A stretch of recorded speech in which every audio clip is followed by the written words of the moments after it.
നമ്മുടെ ആന്തൂറിയം പ്ലാന്റ്സിന് നല്ല സെലക്റ്റീവ് ആയിട്ടുള്ള ഫെർട്ടിലൈസർ കൊടുക്കുകയാണെങ്കിൽ പ്ലാന്റ്സ് നല്ല ഹെൽത്തി ആയിട്ട് വരികയും നല്ല വലിപ്പത്തിലും നിറത്തിലും നല്ല ഭംഗിയിലുള്ള പൂക്കളുണ്ടാവുകയും ചെയ്യും. വെൽവെറ്റ് പോലെ ഭംഗിയുള്ള പൂക്കളുണ്ടാവും. ആന്തൂറിയം പ്ലാന്റ്സിന് കെമിക്കൽ ഫെർട്ടിലൈസേഴ്സിൻ്റെ ആവശ്യമില്ല. ഓർഗാനിക് വളങ്ങളാണ് നല്ലത്.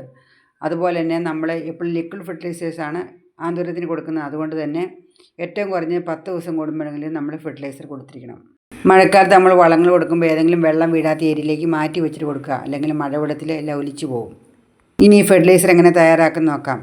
കുറച്ച് കഞ്ഞിവെള്ളത്തിലേക്ക് ഒരു പിടി ഉള്ളിത്തോലും കുറച്ച് കടലപ്പിണ്ണാക്കും 1-2 സ്പൂൺ വേപ്പിൻ പിണ്ണാക്കും ഇട്ട് ഇളക്കി മൂടി വയ്ക്കുക.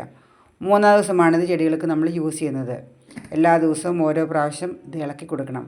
3-ാം ദിവസം ഈ ഫെർട്ടിലൈസർ എടുത്ത് അത് എത്രയുണ്ടോ അതിൻ്റെ ഇരട്ടി വെള്ളവും കൂടി ചേർത്ത് നേർപ്പിച്ചതിന് ശേഷം നമുക്ക് അരിച്ചെടുത്ത് ചെടികൾക്ക് ഒഴിച്ചും കൊടുക്കാം, സ്പ്രേ ചെയ്തും കൊടുക്കാം.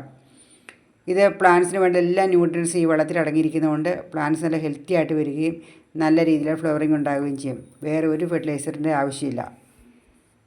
നമ്മൾ ഏത് ചെടികൾക്കായാലും ഓർഗാനിക് വളങ്ങൾ യൂസ് ചെയ്യുമ്പോൾ അതിൻ്റെ കൂട്ടത്തിൽ അല്പം വേപ്പിൻ പിണ്ണാക്ക് ചേർക്കുന്നത് നല്ലതാണ്. പെസ്റ്റിൻ്റെ അറ്റാക്ക് ഉണ്ടാകാതിരിക്കാനും ഫംഗൽ ഇൻഫെക്ഷൻ ഉണ്ടാകാതിരിക്കാനും ഒക്കെ നല്ലതാണ്.